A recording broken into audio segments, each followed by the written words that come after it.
Have you ever looked at your life and thought, I'm getting things done, but I feel so exhausted?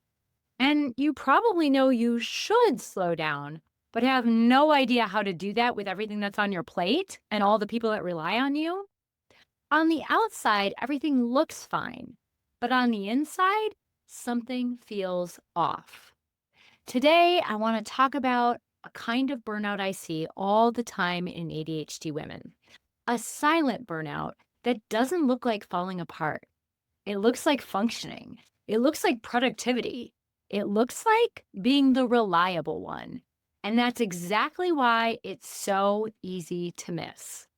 This is the kind of burnout where you're still showing up to work, still caring for your clients and or kids, still answering texts, still keeping things together, but you're doing it at a cost. And I want you to know, I'm not talking about this from the outside looking in. I've lived this recently. So if you're watching this and already feeling seen, you're in the right place. By the end of this video, you'll be able to recognize whether you're teetering on the edge of this kind of burnout, and you'll have one powerful first step you can take that doesn't require pushing harder or changing your whole life overnight. So let's start by naming what fine actually looks like so you can see yourself more clearly instead of second guessing whether or not this applies to you. One of the hardest things about this kind of burnout is that often no one else can see it. Sometimes neither can you. For ADHD women, fine can look like a lot of things. It might mean you're still getting your work done. Your house looks okay, at least on Zoom. You're the thoughtful friend who checks in. And if you're a mom, your kids are cared for, fed, and where they need to be. You might even be seen as high achieving, reliable, or organized. I often hear clients say things like, I know why I'm exhausted. I just don't know how to get out of this without everything falling apart. Or, I can't be burned out. I'm still functioning. During my most recent burnout cycle, I was working full time in private practice and 22 hours a week on my business. I was serving clients well. I was reaching out to friends. I was caring for my cats, still doing my YouTube videos and podcast. From the outside, I looked like someone who really had her life together. And in many ways, I did, but it was costing me. So if you're thinking, this sounds like me, know that this doesn't mean you're failing. It means that you've been compensating really well. It's just that all of that compensating comes at a cost. Now, let's talk about the early quiet warning signs so you can notice what's happening sooner before your body has to force you to stop. Burnout doesn't usually start with a collapse. It starts with irritation. Some of the earliest signs I notice, both in myself and in my clients, are subtle but consistent.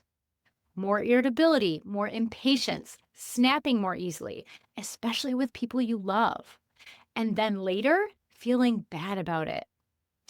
Another big one is struggling to get out of bed. And not everyone experiences this, but I know I do. Not because you didn't sleep, but because a part of you is trying to avoid the day and the mounting to-do list. Also, sleep can become more disruptive. Joy starts leaking out of things you used to enjoy, and maybe you don't even feel like doing them. Life can start to feel flat or like you're on a hamster wheel spinning faster and faster. For me, I also notice more nervous system dysregulation, living in fight or flight most of the day, what can look like anxiety, and then completely shutting down at night. Cue the doom scrolling and comfort shows, which right now for me is Schitt's Creek. If you're seeing yourself in any of this, it doesn't mean anything is wrong with you. It means that you've been carrying more than is sustainable for a long time. So let's talk about why this happens so often for ADHD women specifically, so you can stop blaming yourself for something that's actually patterned and predictable. Many ADHD women don't recognize burnout because overfunctioning feels normal. So many of us learned early on that the way to survive was to push harder. We pushed through school, through college or graduate school or doctorate school. doctoral school. Through work, relationships, parenting, responsibility. And because life with ADHD can be hard in and of itself, we often assume this is just how life is for me. I just need to try harder. Instead of seeing burnout as a warning sign, we might interpret it as a personal failing. So we compensate more, we tighten our grip, we keep going. I have done this for decades, on and off, as I've gone through layers of healing. And so have so many of the women I work with. If this is resonating, I want you to hear this clearly. You didn't miss the signs because you're irresponsible. You missed them because you're so darn capable. And there's another layer here that matters even more, so you can understand what's really driving the push, not just the exhaustion. Sometimes the expectations driving us aren't even ours. For many ADHD women, masking and internalized expectations have become so embedded that we don't notice we're still trying to live up to them. Being the capable one, the responsible one, the one who handles things. This shows up whether you're a professional woman, a mom, or both. The people for whom you're compensating may change, but the pattern stays the same. Underneath the I can push a little more is often fear. Fear of things falling apart, fear of people being mad at you, fear of losing safety, fear of losing everything you've built. For me, that fear went very deep. So I support myself completely and I'm trying to get out of debt. And there was a very real part of me that believed if I slowed down, I could lose my home, my sense of safety, and even the space that holds my memories and my cats. That part of me wasn't being irrational, it was trying to protect me. And if you feel that fear too, I want you to let that part know that you get it. It makes sense. It's just that the way it's going about things is no longer working. So now let's look at what happens when silent burnout finally gets our attention, so you can recognize the moment your system is asking for something different. Sometimes burnout whispers, and sometimes your body pulls the emergency brake. For me, that moment came when I woke up one day and I thought, I can't keep doing this. I hate my life. There's a sentence worth listening to. So when I heard it in my head, I started reconnecting with a course I had taken the year before, a 21-day feminine reset, and it helped. But I was still pushing, working long hours, only half-assing the course, having little time for true rest and almost no time for leisure. Until my body stopped me. By the end of August, I developed intense neck and back pain. Too much computer time, too little yoga, interrupted sleep. Every task took longer, and I couldn't ignore it anymore. That pain cost me time, money, and forced changes I already knew I needed months earlier. And here's what I really want you to hear. Your body is not betraying you. It's communicating something very important. And when we ignore it, the messages often get louder and louder, like mine did. Here's what I wish I had remembered sooner, which I'm sharing so you don't have to wait as long or pay the same cost. And it's to listen to yourself beneath the layers of pushing and overfunctioning.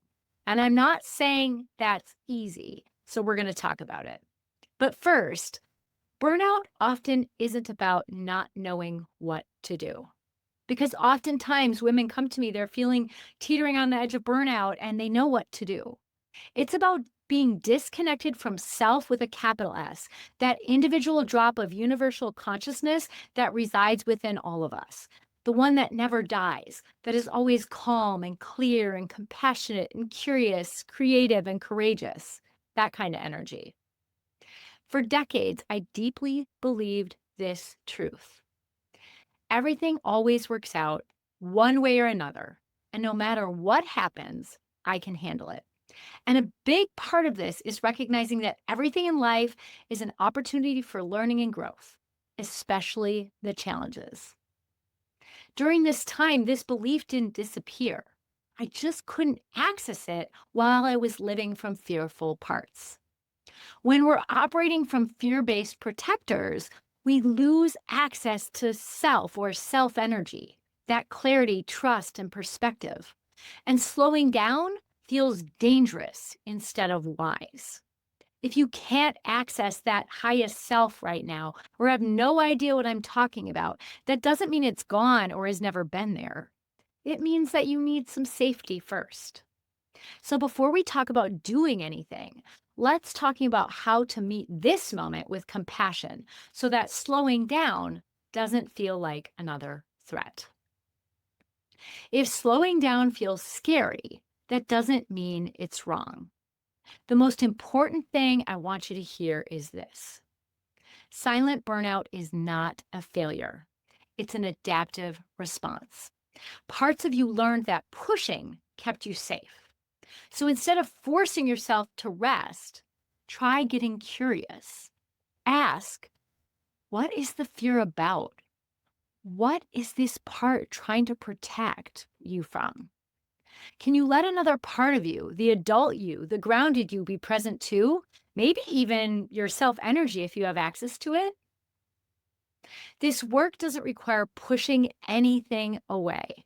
In fact, it requires listening with curiosity and compassion, the way you would listen to a child who is scared or upset. And once there's a little more safety, then you can reflect. So awareness becomes grounding instead of overwhelming. If you're willing, I want to invite you to pause with me. Grab a journal and a pen if you can, and ask yourself, what does teetering on the edge of burnout look like for you? Where do you feel it? In your body, in your energy, in your emotions? What external cues do you see from others around you? What are you concerned would happen if you slowed down? And what part of you already knows that you need to? You don't need answers today. Awareness is already movement. And if you want support for this kind of reflection, so you're not doing this work alone or only in your head, I want to gently offer something before we wrap up. You don't have to figure this out all at once or do it perfectly to start feeling some relief.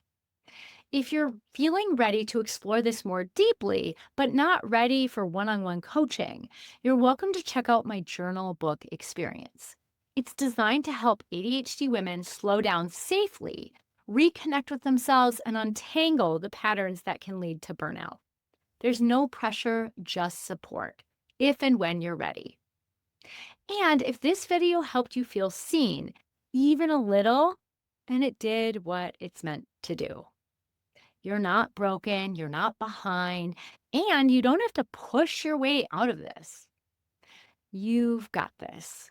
I'll see you in the next video. Take good care.